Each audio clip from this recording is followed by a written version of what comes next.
स्वच्छ भारत अभियान के तहत पूरे देश में एक स्वच्छता का अभियान चलाया गया था। उसी के अंदर स्मार्ट सिटी अजमेर में भी बहुत बड़ा पैसा बजट का आया था और उसमें लगाया गया, लेकिन अभी समाचार पत्रों में देखने में आया है कि शौच के लिए लोग बाहर जाते हैं और गंदगी का आलम चारों तरफ है। इस पर आप क्या कहेंगे? बहुत बहुत धन्यवाद, साधुवाद पत्रकार महोदय, आप बहुत अच्छा मुद्दा लेकर आए हैं। देश के प्रमुख समाचार पत्र दैनिक भास्कर के अंदर ये देखिए, तो अभी 2 दिन पूर्व ये खबर छपी है, स्मार्ट सिटी अजमेर, जिसपे स्वच्छता के नाम पर स्वच्छ भारत अभियान के तहत करोड़ों रुपया खर्च हो रहा है। स्मार्ट सिटी अजमेर है, उसमें आज भी ऐसी कई कॉलोनियां हैं। पुष्कर रोड पे ले लो, पत्रकार कॉलोनी के पीछे ले लो, गवर्नमेंट कॉलेज, पर्वतपुरा, आम का तालाब, मीरशाली, गुलाबबाड़ी, रामगंज, ऐसे कई इलाके हैं, तोपदड़ा, ऐसे जहाँ पर लोग खुले में शौच जा रहे हैं। आप कहीं पर भी देख लीजिए, सुबह उठते हुए आप अगर मॉर्निंग वॉक पे जाते हैं तो लोग बाग डिब्बा लेके या बोतल लेते हुए आपको दिख जाएंगे। तो ये क्या हो रहा है अजमेर शहर के अंदर?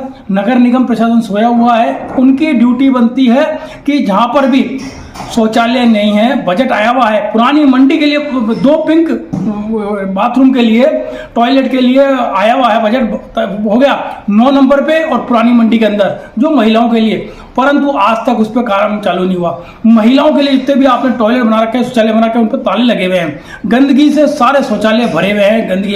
अब आप देख लीजिए, आप चले जाइए ट्राम्बे स्टेशन या आजाद पार्क या नगर निगम, इनके जो मोबाइल जो टॉयलेट हैं वो यूं ही खड़े रहते हैं, उनमें कोई साफ सफाई नहीं है। उनको अगर इन बस्तियों के आसपास खड़ा कर दें, उसमें पानी की व्यवस्था कर दें, साफ सफाई की व्यवस्था कर दें, तो लोग खुले में शौच ना जावें और बीमारियां ना फैले। और हमारा अजमेर जो क्लीन अजमेर, ग्रीन अजमेर, स्वच्छ अजमेर, स्वस्थ अजमेर का जो नारा है, स्मार्ट सिटी का जो नारा है, वो हमको यहाँ देखने को नहीं मिले, गंदगी का आलम देखने को ना मिले। जितने भी मोबाइल टॉयलेट हैं उनको अगर व्यवस्थित ढंग से खड़े कर दें तो आपको इन बस्तियों के लोग खुले में शौच करते हुए नहीं देखेंगे। साथ ही मैं आपको एक बात और बताना चाहता हूँ कि आप जो देखिए, जितनी भी प्राइवेट बसें हैं, चाहे वो पर्वतपुरा पे आती हों, चाहे आरपीएससी के सामने आती हो, हजारीबाग में आती हो, सुबह 4 बजे आती हो, वहां पर कहीं पर भी सार्वजनिक शौचालय नहीं है। आदमी उतरते ही शौच जाने के लिए जरूर घूमता जगह, क्योंकि जब वो दिल्ली से आ रहा है, आगरा से आ रहा है, लखनऊ से आ रहा है, जहां से बाहर से आ रहा है, तो उसको आते ही सुबह सुबह का टाइम शौच जाने के लिए होता है, वो खुले में जाता है। अगर यही वैन जो इनके पास मोबाइल टॉयलेट हैं, इनको उस जगह पे खड़े कर देवे तो आदमी वहां जावे। आप चार्ज लगाना चाहते हैं, चार्ज ले लीजिए, क्योंकि आपने अजमेर शहर को पूरे को ठेके पे दे रखा है, चाहे वो पार्क हो चाहे खेल मैदान हो, तो आप यहाँ पे भी खड़े कर दो। आपने जितने शौचालय भी ठेके पे दे रखे, तो इनको भी आप 5 रुपए 10 रुपए शौचालय जाने वाले को लेवे, परंतु गंदगी तो ना हो, उनको साफ सफाई मिले, अच्छे को आदमी को साधन मिले। आदमी पैसा देना चाहता है, सुविधा उसको अगर सुविधा मिलेगी तो पैसा देने में भी दिक्कत नहीं है, परंतु आपने सुविधा दे रखी है, उनके ताले लगा के कबाड़ के अंदर रख रखे हैं। उनको आप जब जनता के बीच में, जहां कॉलोनियां हैं, जो बैकवर्ड कॉलोनियां हैं, वहां पे खड़ा कीजिए, जिससे लोग खुले में शौच ना जावे और अजमेर शहर में गंदगी ना हो। ये व्यवस्था की कमी है या इच्छा शक्ति की कमी है? दोनों ही है भाई साहब। ये तो इच्छा शक्ति तो है ही नहीं।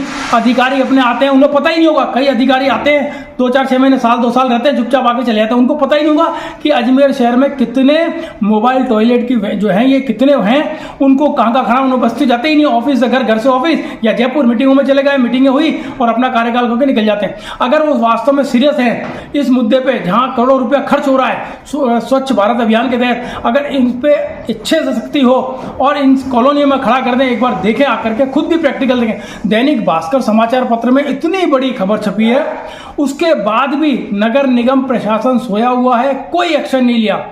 धन्यवाद दूंगा मैं समाचार पत्र के जिन्होंने लिखा है ये लेख, बहुत अच्छा लिखा है। इन जो सोए हुए हैं उनको जगाने के लिए, उसके अगर अब भी नहीं जगता प्रशासन, तो हम क्या कर सकते हैं? जबकि इतनी बड़ी समाचार के ऊपर जगना चाहिए, और जहाँ पर वैन खड़े नहीं है वहाँ पे वैन खड़ी करनी चाहिए। और मैं ये कटिंग सहित एक एप्लीकेशन आदरणीय मुख्यमंत्री जी को, स्वास्थ्य शासन मंत्री जी को, जिलाधीश महोदय को और आयुक्त महोदय को भेज रहा हूँ। चलिए, आज आपने बहुत ही अच्छा मुद्दा उठाया है, जिससे कि अजमेर की सफाई और आम जन को एक स्वच्छ अजमेर मिलेगा। देखते हैं प्रशासन इस पर क्या कार्रवाई करता है। आपका नाम? शैलेश गुप्ता। धन्यवाद।